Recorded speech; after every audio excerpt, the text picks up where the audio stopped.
اس کے بارے میں حکومت کو بھی پتا کہ ان کا اپنا ووٹ بینک بہت زیادہ ہے. لاہور تو مسلم لیگ نون کا گڑھ ہے, ہب ہے, اور پی ٹی آئی میں زیادہ تر ایلیٹ کلاس کے لوگ ہیں, تو ان کو تو بیچاروں کو پتنگیں اڑانا بھی نہیں آتی. تو مقابلہ خوب رہے گا, پتنگ بازی کرنے دیں, تصویریں لگانے دیں, ان کو جی بھر کے اپنے دل کی بھڑاس نکالنے دیں, اس سے کچھ نہیں ہوگا. اگلے دن زمین پر دیکھ لیں گے کس کی پتنگیں زیادہ کٹی اور بکھری پڑی ہیں. اگلی خبر عمران خان کے حوالے سے ہے. خان صاحب کی ایک آنکھ ضائع ہونے کا خدشہ ہے, بیمار ہیں, بڑی سراسیمگی پھیلی ہوئی ہے, پی ٹی آئی بہت پریشان ہے. اب عمران خان کی اگر آنکھ خراب ہے اور اس کا جیسا کہا جا رہا ہے کہ آپریشن ہونا ہے, تو پھر خان صاحب کی جو تصویریں ہوں گی وہ ظاہر ہے ایک آنکھ والی ہوں گی. تو ایک آنکھ والی تصویریں بھی اگر عوام اڑاتی ہے تو اس سے لوگوں میں جو تاثر ابھی سے پیدا ہونا شروع ہو گیا ہے. بعض لوگ تو کہنا شروع ہو گئے ہیں کہ خان کدھر کانا ہے. تو خان کسی کا کانا نہیں. بعض لوگوں نے دجال کا نام بھی استعمال کیا ہے, اور ہمارا اعتقاد بھی ہے کہ قیامت کے قریب دجال آئے گا جو ایک آنکھ والا ہوگا. تو پہلی بات تو یہ کہ خان صاحب دجال نہیں ہے. جو لوگ یہ سمجھ رہے ہیں یا ان کو تانے شکوے دے رہے ہیں کہ شاید وہ ایک آنکھ والا دجال ہوگا, تو بھائی صاحب دجال وہ ہرگز نہیں ہے. اس لیے کہ دجال کی ایک آنکھ ہوگی, یہ مطلب نہیں کہ دو میں سے ایک خراب ہو جائے گی تو ایک آنکھ سے کانا ہوگا. دجال کی واحد نشانی یہ کہ اس کے پیشانی کی وسط میں ایک آنکھ ہوگی, دوسری تو ہوگی نہیں, تو کانی ہونے کا سوال ہی پیدا نہیں ہوتا. اب وہ ایک آنکھ کا مالک ہوگا اور وہ حکومت کرے گا, تو خاص صاحب کو تو حکومت ملنی کوئی نہیں. تو ڈونٹ وری, نہ حکومت کے لوگوں کو ان کے اوپر تانے تشنیع کرنے کی ضرورت ہے, نہ پی ٹی والوں کو اس بات کا جشن منانے کی ضرورت ہے کہ اب خان کی ایک آنکھ ہو گئی تو حکومت دوبارہ ملے گی. تو ایسا کچھ نہیں ہونے لگا. اب خان کو جو بیماری کی تشخیص ہوئی ہے اس کو سی وی آر او کہتے ہیں. ان کی دائیں آنکھ ہے جس کے بارے میں کہا جاتا ہے کہ وہ پرابلم میں جنوری 2026 میں ان کی آنکھ کا مسئلہ شروع ہوا تھا, اور بعض ذرائع نے دعویٰ کیا ہے, ان کے ویلاگر, یوٹیوبرز اور پارٹی کے لوگ باقاعدہ پریس ریلیز جاری کر رہے ہیں. پی ٹی آئی نے باقاعدہ آفیشلی طور پر سٹیٹمنٹ بھی جاری کیا ہے جس میں کہا جا رہا ہے کہ ان کی جو سینٹرل رینٹل وین ہے اس میں بلاکیج ہے یا رکاوٹ ہے, یعنی جو آپ کی آنکھ کی نالی ہوتی ہے اس میں اگر کوئی کلاٹ آ جاتا ہے, کوئی رکاوٹ آ جاتی ہے, تو پھر جو آنکھ کی مرکزی رگ ہے جو ریٹینا سے خون واپس لے جاتی ہے وہ بلاک ہو جاتی ہے. عموماً یہ اس وقت ہوتا ہے جب آپ کا بلڈ پریشر ہائی رہے, آپ کو ڈائبٹیز ہو, آپ کو گلوکوما کی بیماری ہو, خون کے جمنے کی خرابی ہو, الرجی ہو, انفیکشن ہو. سردیوں میں عموماً یہ ہو جاتا ہے کہ رگوں میں خون جم جاتا ہے, اگر آپ کو پراپر ہیٹ نہیں ملتی تو ایسا ہوتا ہے. تو یہ ہو سکتی ہے, اور اس کا کوئی بہت لمبا چوڑا علاج نہیں ہے. عموماً یہ علاج آسانی سے ہو سکتا ہے, لیکن علاج نہ ہو تو پھر بینائی دھندلی ہو سکتی ہے, بینائی کو نقصان پہنچ سکتا ہے, یا وہ آنکھ مکمل طور پر ڈیمیج ہو سکتی ہے. ذرائع دعویٰ کرتے ہیں کہ پیمز ہسپتال کے ڈاکٹروں کو وہاں پہ لایا گیا ڈیالہ جیل, 2-3 مرتبہ انہوں نے آ کے چیک کیا, پھر انہوں نے کہا ان کا آپریشن ہونا ہے تو ان کو یہاں سے لے جانا پڑے گا. اور خاص صاحب کو سیکورٹی ریزن کی وجہ سے یا کسی اور وجہ سے جیل حکام جیل سے باہر نہیں نکالتے, یا پھر اس لیے نہیں نکالتے کہ کتنے انہوں نے ہوا نہ لگ جائے. پہلے زمانے دی ہوا لگی تو بڑے خراب ہو گئے, تو اب وہ ان کو وہاں سے نکالنے میں ہچکچا رہے ہیں. وہ کہتے ہیں کہ نہیں, جو ہونا ہے اندر ہی ہوگا. ڈیٹیں بھی بتائی گئی ہیں, 16, 19 اور 21 جنوری کو عمران کا 3 بار چیک اپ کیا گیا اسی مہینے یعنی جنوری میں. تو اب ڈاکٹر جیل کے اندر آپریشن نہیں کر رہے, اور جیل کے اندر ویسے بھی کوئی آپریشن تھیٹر نہیں ہوتا, چھوٹی موٹی بیماریوں کو دیکھا جا سکتا ہے. تو ذرائع کہتے ہیں کہ ان کی آنکھ کے علاج کے لیے جو 3 انجیکشن لگتے ہیں وہ بھی لے جا کے لگانا پڑتے ہیں. اب انجیکشن کے لیے لے جانا پڑے گا, یہ سمجھ میں نہیں آ رہی. لیکن ڈاکٹر جو ہے ان کو کہا گیا کہ آپ سارے آلات لے کر آئیں اور یہاں پہ ان کا آپریشن کر لیں. ویسے ایک مشکل کام نہیں ہے, جیل کے اندر آپ وہ چیزیں لا کر جو ٹولز ہوتے ہیں آپریشن کر سکتے ہیں, لیکن ڈاکٹر کہتے ہیں ہم نہیں کر سکتے. اب ایڈوکیٹڈ ڈاکٹر نے جڑے طاقتور لوگوں کو انکار کر دیں, لیکن وہ کہتے ہیں ڈاکٹروں نے انکار کر دیا. تو پی ٹی آئی کہہ رہی ہے جناب خان صاحب کو شوکت خانم میں ٹرانسفر کیا جائے, ہمیں خان صاحب کی شکل دکھائی جائے, ہمیں خان صاحب کی آنکھ دکھائی جائے. تو خان صاحب کی پچھلے 3-4 مہینوں سے ملاقاتیں بند ہیں. تو اب یہ ملاقات کا بہانہ ہے یا واقعی ان کی آنکھ خراب ہے, یہ ہے بڑا کوشچن مارک. جو ان کی قیادت ہے وہ تو بار بار کہہ رہی ہے. ان کے جو کے پی کے حکومت کے ترجمان ہیں شفیع اللہ, انہوں نے تو ایک صحافی کا نام لے کے کہا کہ وہ صحافی بڑا معتبر ہے, اسد اللہ خان. اب وہ بیچارے صحافی ہیں یا نہیں اس پہ بھی کوشچن مارک ہے، لیکن وہ اینکر رہے ہیں. تو ان کے حوالے سے یہ کہا گیا کہ عمران خان کی آنکھ ضائع ہونے کا خدشہ ہے. تو خان صاحب کی بہنیں کہہ رہی ہے کہ خان کی آنکھ بالکل ٹھیک ہے. خان کی جو بہن ہے عظمیٰ خان، جو آخری مرتبہ ان سے جا کے ملی تھی، انہوں نے کہا کہ میں 2-2.5 مہینے پہلے عمران خان سے جب آخری مرتبہ ملی تو ان کی آنکھ بالکل ٹھیک تھی. اب یہ خبر کہاں سے آئی ہے؟ ہمیں تو کوئی ایسی اطلاع نہیں ہے. خان کی دوسری بہن کہتی ہے کہ عمران خان کی آنکھ کے حوالے سے ایک خبر سامنے آئی ہے کہ ان کی آنکھ میں دیکھیں، انفیکشن ہو چکا ہے. میری بات سنیں، آپریشن کی وجہ میری بات سنیں، یہ کہاں سے آئی ہے؟ پہلے آپ مجھے بتائیں یہ خبر آئی کہاں سے ہے؟ اسد اللہ خان نے مجھے نہیں پتا کون ہے، لیکن مجھے پتا آئی کدھر سے ہے. ہمیں تو کوئی انفارمیشن نہیں مل رہی. تو یہ کس نے لیک کی ہے؟ جس کسی نے بھی یہ خبر اڑائی ہے وہ جھوٹا ہے. اگر عمران خان کی آنکھ کو کوئی نقصان پہنچانے کا سوچا گیا تو ان میں سے کسی کی آنکھ نہیں بچے گی. ویسے خان کی جو بہن نورین خان ہے، یہ علیمہ خان سے بھی 2 ہاتھ آگے ہے. آگے چل کے آپ کو ان کی ایک ویڈیو بھی دکھاتے ہیں جس میں انہوں نے ایک نیا چاند چڑھایا. تو اب عمران خان کی جو دائیں آنکھ میں کسی وجہ سے بلاکج پیدا ہوئی ہے، وہ یقینی طور پر ایک سنگین اور طبی مسئلہ ہے. اب یا تو حکومت کو اس کے اوپر وضاحت دینی چاہیے، مستند ڈاکٹروں کی ایک ٹیم بنا کر ان کا چیک اپ کرائیں اور ان کی ایک رپورٹ جو ہے وہ جاری کی جائے. پی ٹی آئی نے اس کے اوپر پریس ریلیز جاری کی ہے اور وہ یہ کہتے ہیں عمران خان سے ان کی فیملی، رفقا یا کسی کی ملاقات کرا کے تسلی کرائی ہے. خان کی بہنیں کہہ رہی کہ خان کی آنکھ ٹھیک ہے، اور خان کی جو جماعت ہے وہ کہہ رہی خان کی آنکھ خراب ہے. خان کی بہنیں کہہ رہی ہے یہ خواہی کسی دشمن نے اڑائی ہے، اور وہ دشمن جو ہے وہ جان بوجھ کر ایسی خبریں پھیلا رہا ہے تاکہ لوگوں کی موریل کو ڈاؤن کیا جا سکے، ان کی حوصلہ شکنی کی جائے. تو اب یہ بات سمجھ سے بالاتر ہے. ہم خان صاحب کے لیے دعا گو ہیں. خان صاحب ویسے پہلے ہی بہت زیادہ یہ تانے سن چکے ہیں کہ وہ جنرل باجوہ کے کانے ہیں. اب اگر ویسے ہی وہ ان کی آنکھ ضائع ہو گئی تو پھر یہ الزام موجودہ چیف پہ بھی آ جائے گا کہ ان کے کانے ہیں. تو بہرحال ان کی آنکھ کا علاج ہونا چاہیے. اب بات کرتے ہیں وادی تیراک کے حوالے سے. ایک بہت ہی مسٹری ہے کہ آپریشن ہوگا یا نہیں ہوگا، لیکن آج آلموسٹ یہ طے ہو گیا، فیصلہ ہو گیا کہ آپریشن نہیں ہو رہا. حکومت تو یہ کہتی ہے کہ ہم نے آپریشن کا فیصلہ کیا ہی نہیں ہے. خواجہ صاحب نے پریس کانفرنس کی، وہ مکر ہی گئے کہ ہم نے تو سوچا نہیں کہ یہاں پہ آپریشن کرنا ہے. یہ کس نے کہا کہ ہم آپریشن کرنے والے تھے؟ اچھا، آپریشن حکومت نے تو کرنا نہیں تھا، آپریشن تو کرنا تھا ملٹری نے، فوج نے. اور 2-3 مرتبہ اس کے ایویڈنس بھی سامنے آئے ہیں، سوال بھی پوچھے گئے ہیں. تو اب اگر حکومت یہ اعلان کری کہ وہاں کوئی آپریشن نہیں ہو رہا، جس کا مطلب یہ لیا جا سکتا ہے کہ سہیل آفریدی تو کامیاب ہو گیا، حکومت دباؤ میں آ گئی ہے. یا پھر آپ نے سہیل آفریدی کو کامیاب کرانے کے لیے یا اسے کریڈٹ دینے کے لیے یہ سب کچھ کیا کہ آپریشن اس کی وجہ سے رک گیا. کیونکہ وادی تیرا میں جو آپریشن تھا اس میں سہیل آفریدی کی اپنی جو قبائلی شاخ ہے افریدی، وہ لوگ وہاں پہ رہائش پذیر تھے. تو اب اسی نے شور مچایا کہ آپریشن نہیں ہونا چاہیے. اسی نے کہا جی ہم سے منظوری نہیں لی گئی، ہم سے اپروول نہیں لیا گیا. تو اس کی ایک مثال میں دیتا ہوں کہ نانی نے ویاہ کیتا، پیڑا کیتا، کر کے چڑھیا ہور پیڑا کیتا. اب اگر کوئی یہ کہے ہم آپریشن کرنا ہی نہیں چاہتے تھے تو یہ بات سراسر جھوٹ ہے، غلط ہے. خواجہ صاحب تو خود اسمبلی کے فلور پہ کہہ چکے ہیں کہ اگر ریاست نے آپریشن کرنا ہوگا تو کسی سے اجازت کی ضرورت نہیں ہے، اور وہ اسی آپریشن کے حوالے سے بات کر رہے تھے.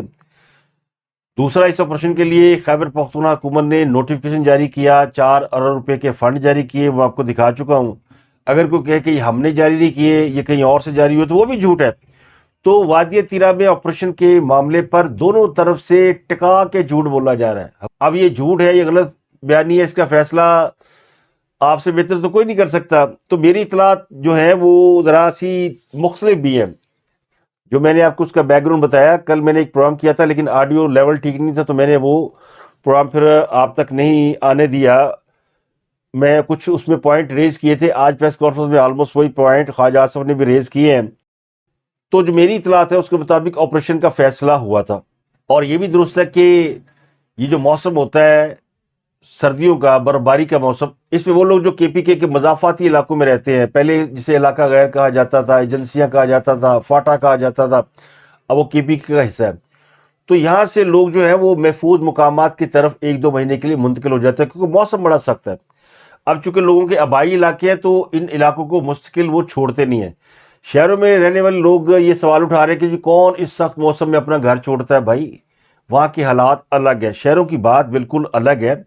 شہروں میں کیا ہوتا ہے کہ گرمیوں میں آپ کو اے سی میسر ہوتا ہے اور سردیوں میں آپ کو ہیٹنگ سسٹم میسر ہوتا ہے، شہر کے حالات کچھ بہتر ہوتے ہیں، اور شہر میں موسم کی سختی بھی قدرے مختلف ہوتی ہے۔ مطلب آپ دیکھ لیں پورے ملک میں برف باری ہو رہی ہے تو کراچی لاہور کا موسم بالکل نارمل ہے، کوئی بہت زیادہ سردی نہیں، بہت زیادہ کوئی برف باری نہیں، کوئی بہت زیادہ بارشیں بھی نہیں ہو رہی۔ باقی بلوچستان اور کے پی کے آپ دیکھیں اور کشمیر دیکھیں تو وہاں پہ برف ایسے برس رہی ہے جیسے پھوار ہوتی ہے، مسلسل برف باری ہو رہی ہے۔ تو یہ عارضی شفٹنگ جو ہے وہ ان کا ایک ٹریڈیشن کہہ لیں۔ ایک زمانے میں اگر آپ نے سنا ہوگا کہ آرینز افغانستان سے جب ہندوستان آتے تھے تو وہ سردیوں کے موسم میں آتے تھے کیونکہ وہاں سردی بہت پڑتی ہے، تو جیسے سردی شروع ہوتی تھی وہ اتر آتے تھے پنجاب میں، ادھر سندھ اور ان علاقوں میں، پھر فصلیں لوٹتے تھے، اور چونکہ وہ جنگجو لوگ تھے ہاتھوں میں اسلحہ لے کے آتے تھے پنجابیوں کو، تو ان سے لڑنے کی ضرورت نہیں ہوتی تھی۔ ان کے یہاں بڑی فصلیں ہوتی ہیں، سال کے 12 موسم ہوتے ہیں، 4-5 فصلیں ہو جاتی ہیں، تو وہ کہتے تھے لے جاؤ جو لے جانا ہے۔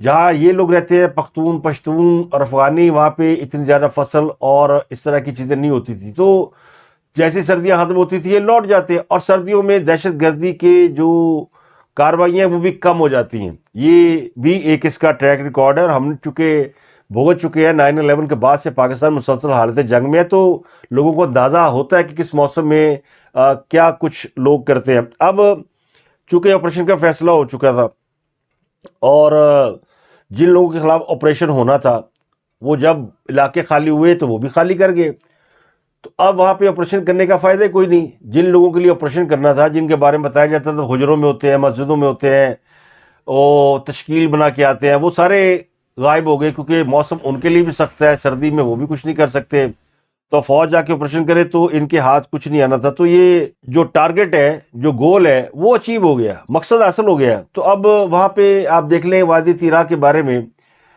چند مہینے پہلے کہ وہاں سے اٹیک ہو رہے تھے، وہاں سے لوگ آ کے پھٹ رہے تھے، ہماری فوج کے اوپر اٹیک کر رہے تھے، اب کچھ نہیں ہو رہا وادی تیرا سے، وہاں سے آپ کو بالکل آپ کو امن شانتی نظر آتی ہے۔ تو اس کی ایک وجہ موسم کی سختی ہے، اور دوسرا افغان بارڈر کی بندش، اور تیسرا آپریشن کا خوف۔ جب پتہ چلا کہ پاکستانی فوج ان کو پھینٹی لگائے گی تو وہ نس سمجھ گئے ہیں، تو یہ مقصد تو ہو گیا پورا۔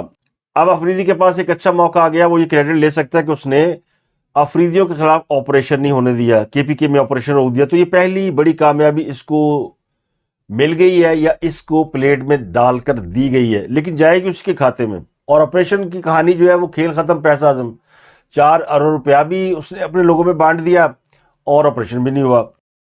اب خان صاحب کی ایک بہن ہے نورین نیازی، اس کی ایک ویڈیو سامنے آئی ہے 8 فروری کے حوالے سے، جو پی ٹی اے تیاریاں کر رہی ہے، اس میں خان صاحب کی بہنیں جو ہے وہ سول نافرمانی کی تحریک کی طرف جا رہی ہیں۔ ایک ویڈیو میں نورین نیازی نے اپنے کارکنوں کو ہدایت دی ہے کہ آپ نے 8 فروری کو پہلے کے پی کی بند کرنا، پھر تربیلا ڈیم کی بجلی بند کرنی۔ تو یہ 8 فروری کو پورے ملک کی بجلی بند کرنا چاہتے ہیں، جس کا تعلق پاکستان کی ڈیفنس فورسز سے بھی ہے، پاکستان کے دفاع سے بھی ہے۔ تربیلا پورے پاکستان کو بجلی سپلائی کرتا ہے، اور اگر تربیلا کی بجلی بند ہوتی ہے تو آدھے سے زیادہ پاکستان بند ہو جاتا ہے۔ تو کیا یہ بغاوت نہیں ہے؟ کیا یہ دشمن کے لیے مواقع پیدا کرنا نہیں ہے؟ تو یہ کارکنوں کو بغاوت کے لیے اکسا رہی ہیں۔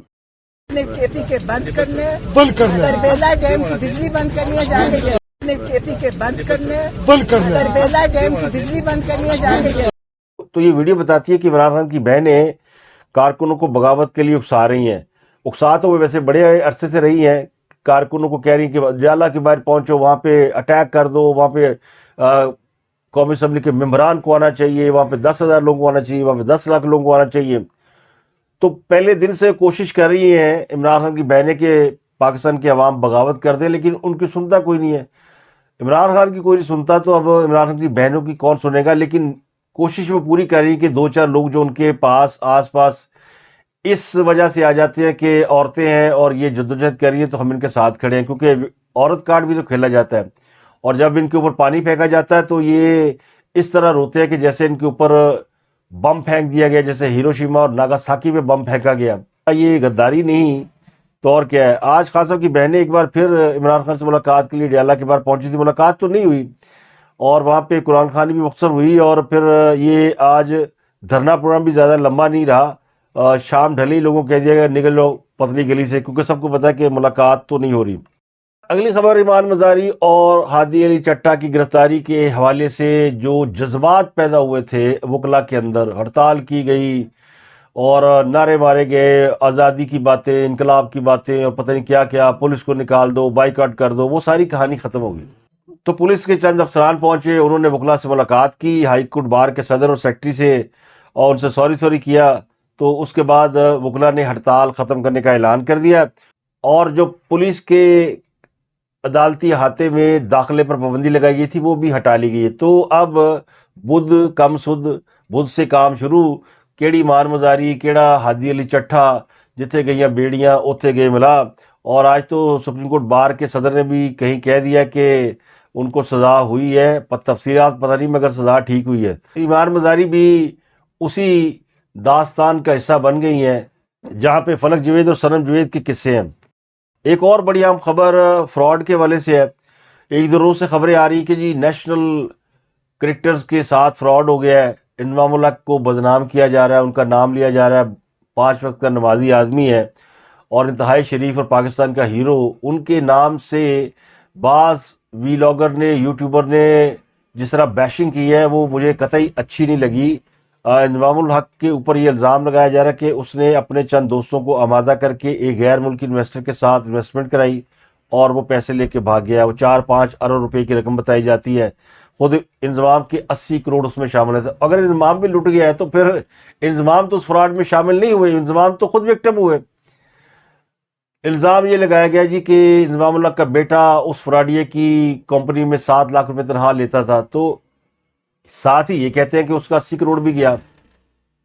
تو کہانی یہ نہیں ہے، اب میری سمجھ سے باہر ہے کہ یہ کوئی جان بوجھ کے فراڈ کی کہانی ہے یا کیا ہے، لیکن اس پہ گورنمنٹ کو اپنا ٹیک دینا چاہیے۔ ابھی تک کسی کرکٹر نے اپنے منہ سے آ کے کسی میڈیا کے اوپر نہیں کہا کہ میرے ساتھ فراڈ ہوا ہے، اور جس شخص کا نام لیا جا رہا ہے کہ اس نے فراڈ کیا ہے وہ فورکس ٹریڈنگ کا کام کرتا ہے۔ دنیا بھر میں فورکس ٹریڈنگ ہوتی ہے، کچھ لوگ جو ہے وہ ریئل ٹائم کرتے ہیں، کچھ پرسنٹیج لے لیتے ہیں، ان کی جگہ پہ دوسرے لوگ کاروبار کرتے ہیں، یہ اسی قسم کا کاروبار ہے۔ اور بندہ کہہ بھی رہا ہے کہ میری پیمنٹ لیٹ ہو گئی ہے، میں 1-2 روز میں پیمنٹ کر دوں گا، لیکن اس کے باوجود ایک بڑے نیشنل ٹی وی کے اوپر مسلسل اس کے اوپر بیشنگ کی گئی، اور انہی کے رپورٹر ویلاگ میں یہ کہہ رہے ہیں کہ فراڈ ہو گیا ہے۔ تو اب یہ فراڈ کی کہانی میری سمجھ میں نہیں آئی، لیکن ایک فراڈ پاکستان کے سینیٹر اور قومی اسمبلی سے ہو گیا۔